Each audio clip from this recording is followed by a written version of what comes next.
Hey there, what's up, guys? I'm gonna do a quick review on this ammo that I just picked up. So, let's see.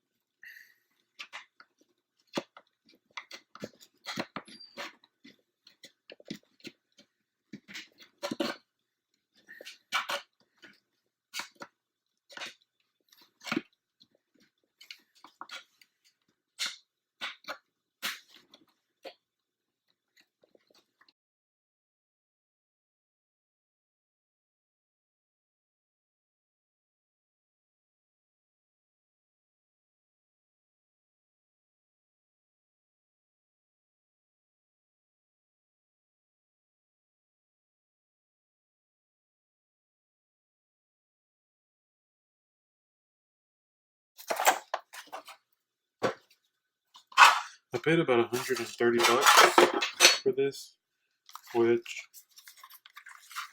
I mean,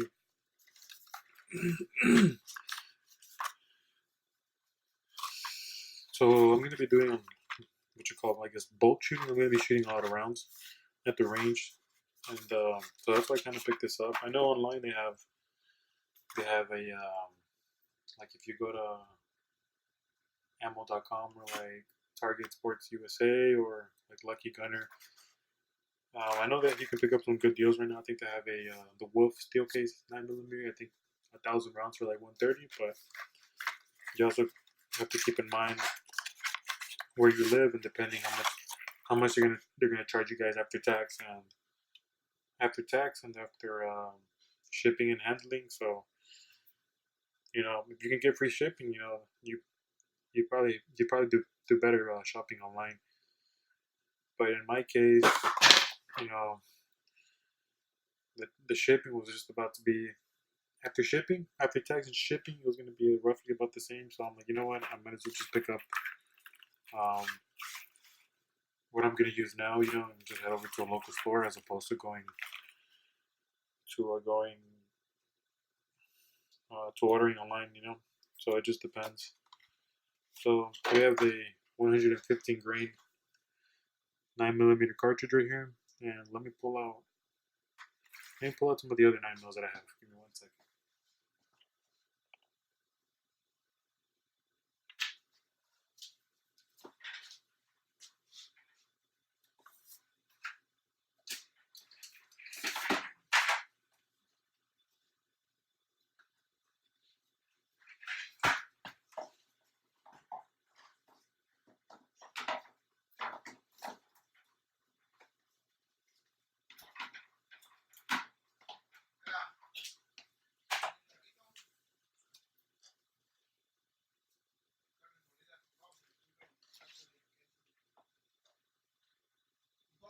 Ahorita.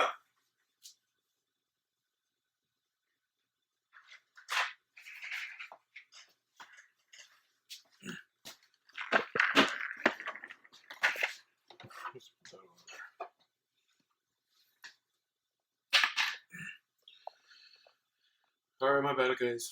So here, let's move these to the side. All right, so we got 800 rounds here, 130. I mean, I know some people complain about that steel will mess up your guns. I mean, that hasn't been my case. I know there's also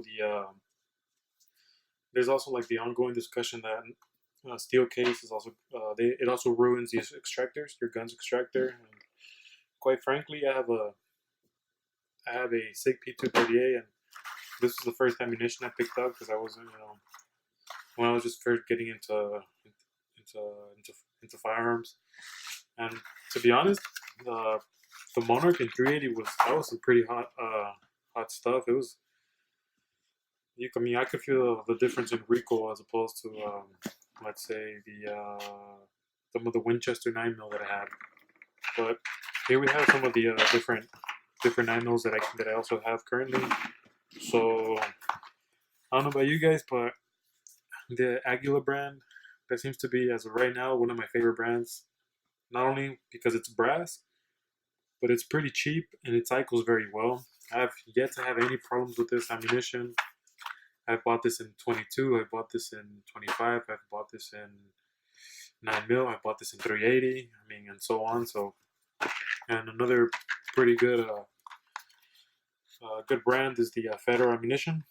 You know, I think a lot of people that do maybe just recreational shooting, or you know, you kind of try to look for what's for any prices, you know.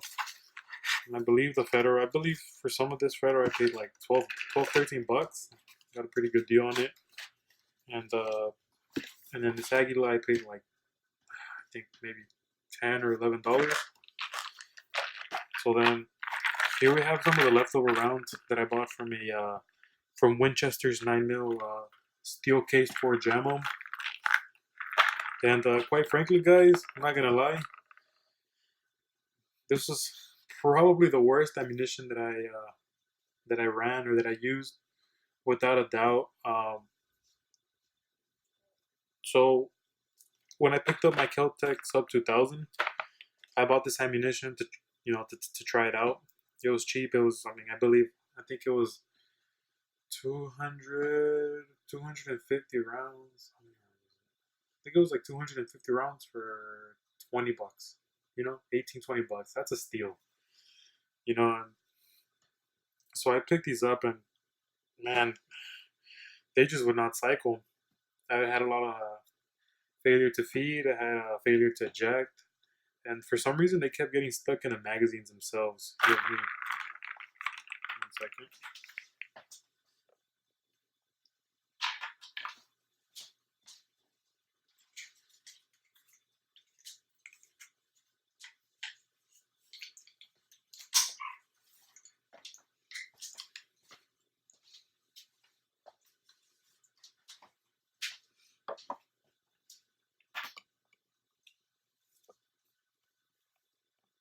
All right, guys, bear with me because I'm still new to this, so I'm trying to adjust. Have a better setup for you guys. Anyways, so this is my Kel-Tec Sub 2000.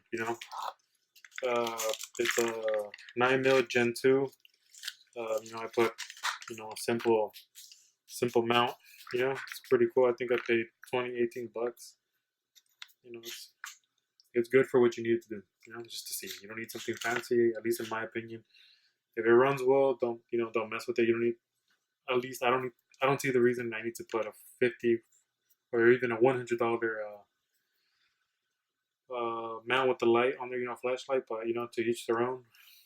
Um, it comes with the thread barrel, and so far it's been pretty reliable. I've had zero problems.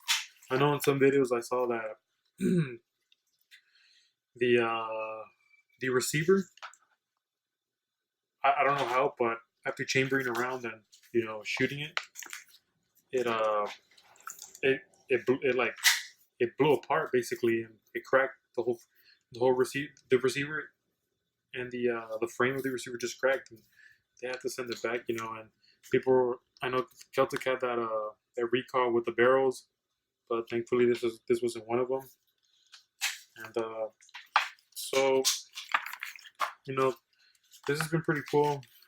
It's worked pretty well.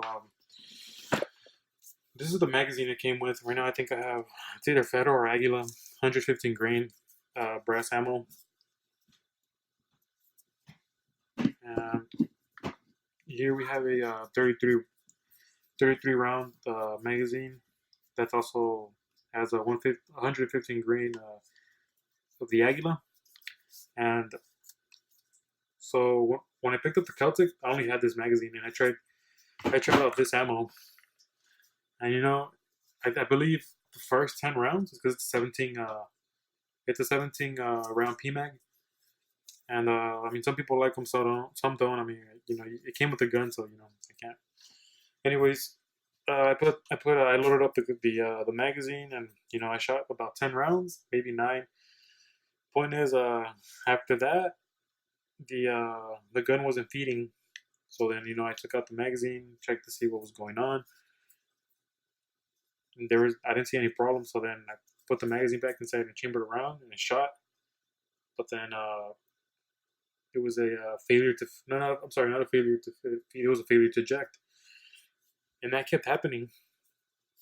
So I took the rounds out and I kind of just inspected them to make sure they were all good. And I wasn't really sure what was going on, so I put them back in and I filled back the magazine back up.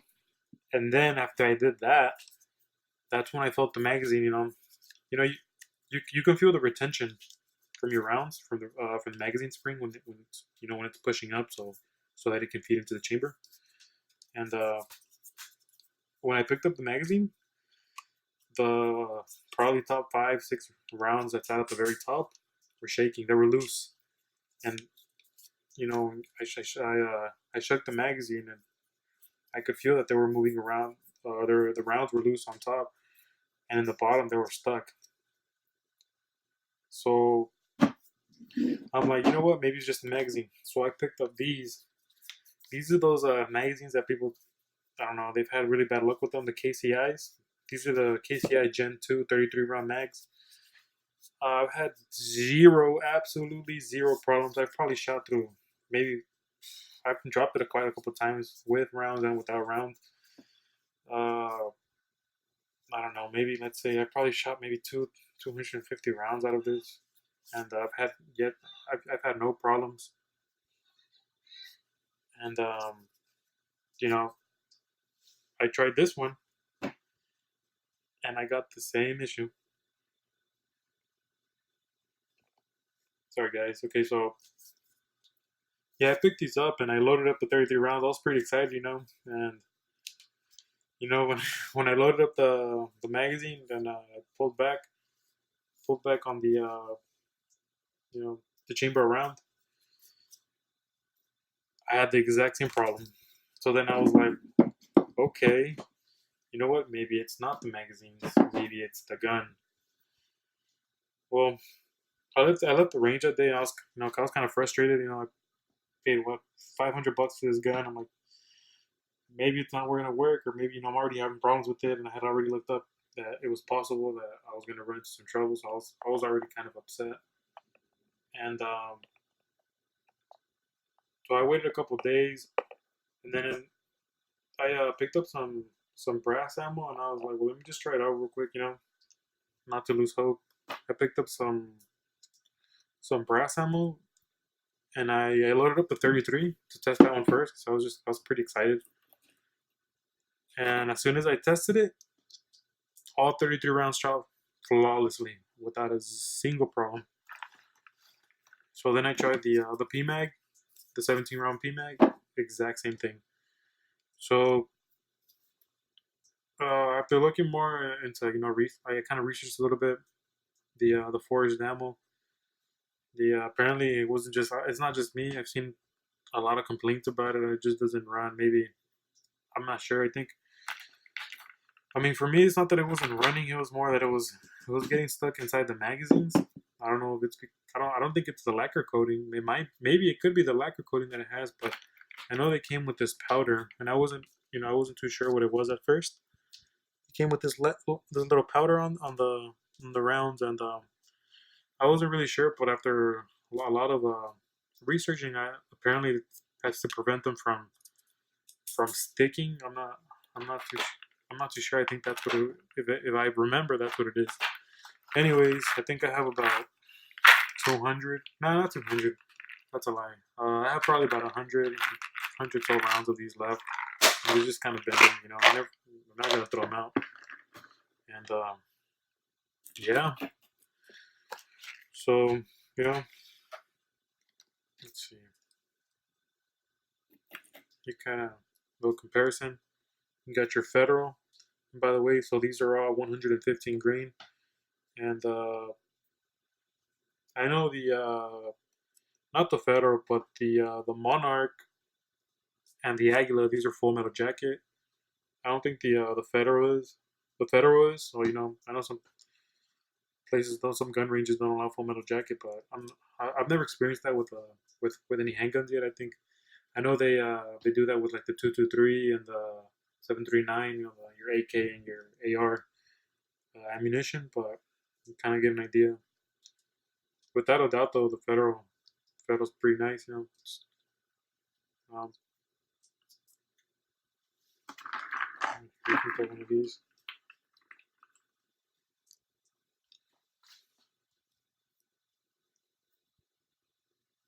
Well, thank you guys very much for watching. I really appreciate. Um, I appreciate if you support. I know it's kind of hard. I try not to rant off or get sidetracked, but I am pretty new to this. Anyways, if you could please leave a like, please comment and let me know something new, something just give me some ideas. Maybe I can do something better for you guys. I mean, I'm not a professional shooter, but um, I kind of enjoy putting out these videos out for people, because I know I like to review or I like to look up and watch reviews of certain things that are new to me. A lot of you're gonna buy a certain handgun and you're not really aware of what you're getting, and you kind of just want to see you know stuff like that, or ammunition. I mean, I'm not gonna say that the Monarch. I mean, I've tried it out for my P238, and it ran flawlessly. I can't say the same. It's gonna do the same in the 9 mil, but it doesn't hurt to try. It was relatively expensive, and it doesn't work. I know it'll work for somebody else, so I can always resell it. There's nothing wrong with that. But well, thank you very much, guys, for watching.